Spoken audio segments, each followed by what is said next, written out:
To think of Alaska's northwest Arctic is to imagine pristine tundra, cleansing cold snows of winter, and a million gleaming lakes and streams.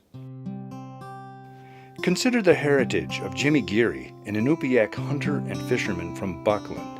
He is one of a community of 500 residents dependent upon the fat stores and protein of whales, seals, walrus, caribou, ducks, and seabirds.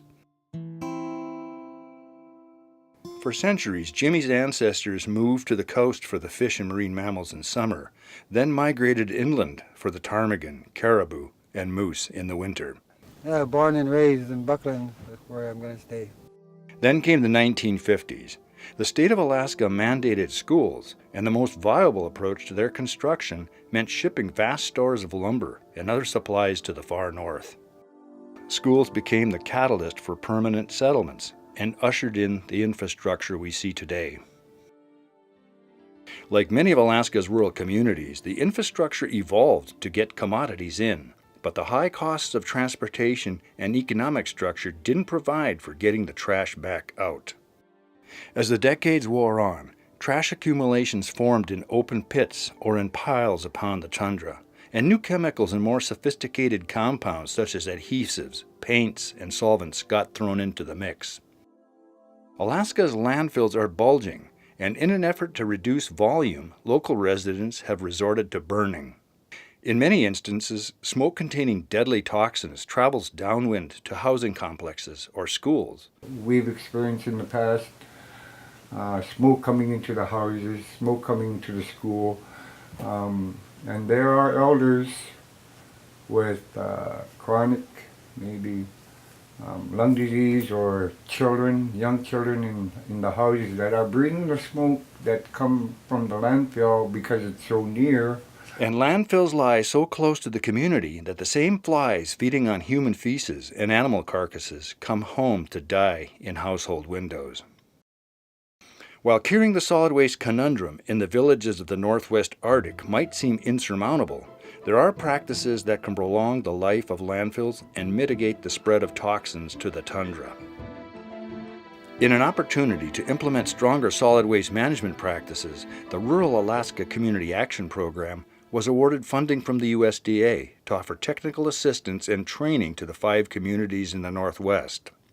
Key components of the grant included education about recycling, collection and handling solid waste, and training local heavy equipment operators how to improve existing landfills with a minimum amount of labor costs and fuel. The idea was to identify stakeholders in the process and facilitate discussions that would help them design solid waste programs of their own. But the real kicker in the grant was the addition of hands-on heavy equipment operator training.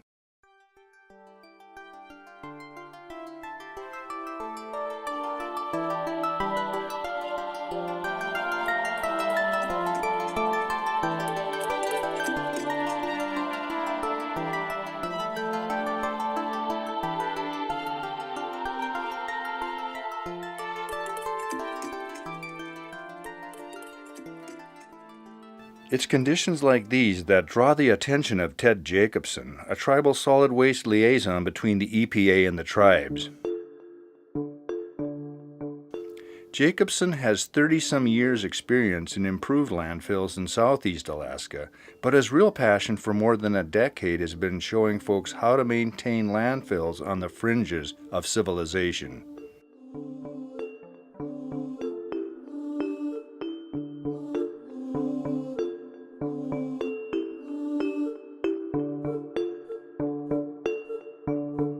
I've been here before, and this is just still getting worse. Man, that was pretty hectic. There were mounds of trash scattered all over. It gets bad every now and then, where all the trash blows around and everything. It's, I want to say, unsanitary. The seeds for Ted's Oh Hell training were planted months earlier at a tribal council meeting in the dead of winter. Council members drew up a wish list of solid waste improvements, most of which involved the use of their heavy equipment, and urged Jacobson to choose Ambler for the site of the training. Several years ago, Jacobson experimented with equipment in a landfill improvement project in the remote Arctic village of Buckland. Fencing around the dump would be great. 36 man-hours and 150 gallons of diesel fuel later, he'd transformed the dump from a chaotic mess to a landfill with a working face and a safe access. Since then, he's dreamed of training local operators to replicate those skills in other villages. This past summer, he got his chance. So, they arrived here in Ambler, skilled operators, 2 each from Noatek, Kivalina, and Buckland.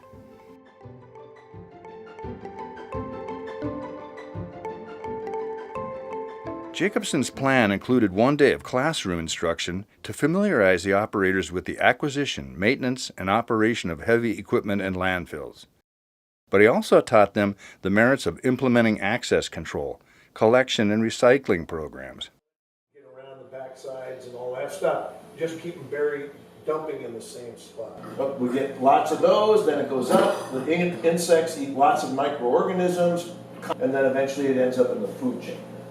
So that you're not solving anything by burning on the ground. You're just burning to burn. What Ted presented, anyway, gave me a little bit more knowledge, which I didn't know. I can operate equipment, but how to do it correctly as far as doing it in the dump, in a landfill, is a little different than just pushing only dirt. In the following 2 days, it was time to turn Jacobson's theories into action.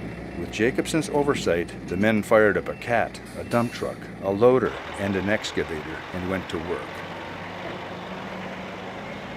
Kind of move this stuff along, and the key behind going slow is then that way you can keep it kind of on the dirt, but not digging dirt up. Okay?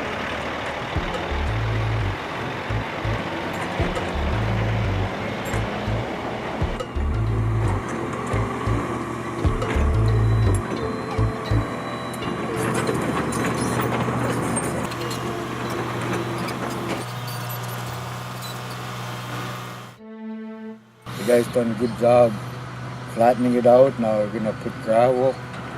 It's a great opportunity. The opportunity to extend the life of Ambler's landfill was quickly coming up against the clock. With just 5 hours remaining, Jacobson and the crew scrambled to build a road and establish a solid working face.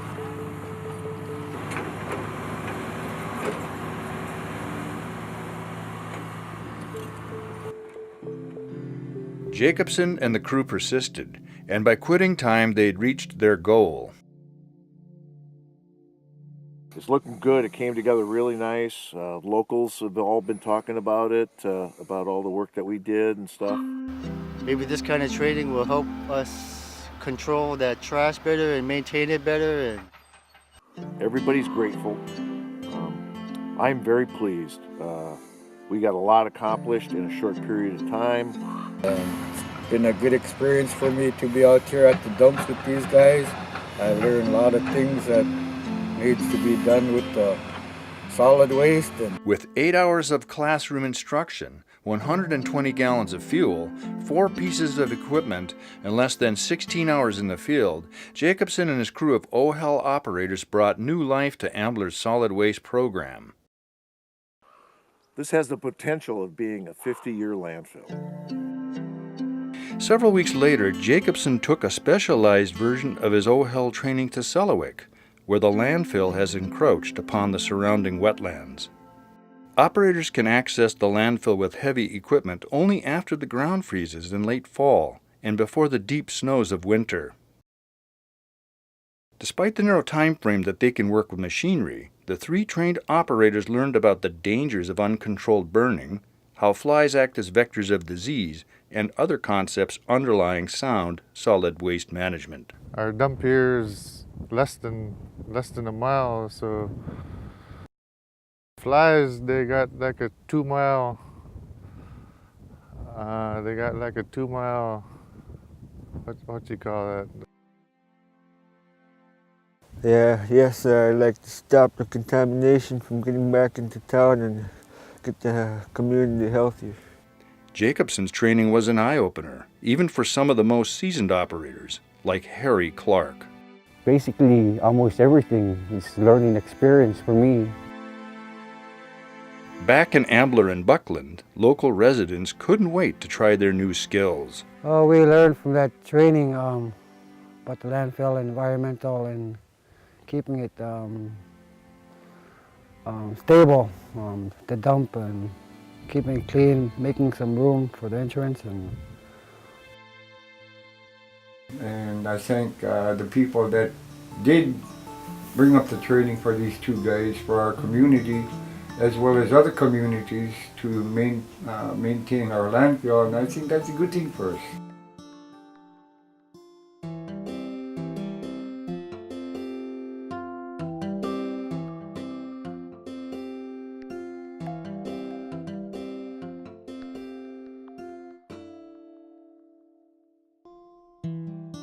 As for Jimmy Geary, he carries with him the traditional ways of living off the land. That, and his newfound skills in solid waste management, will leave a legacy of healthier communities in the Northwest Arctic for generations to come. The solid waste technical assistance to the Northwest communities was made possible in a partnership with the USDA's Rural Utilities Service, the Rural Alaska Community Action Program, NANA Regional Corporation, the Northwest Arctic Bureau, the EPA, and the City of Ambler.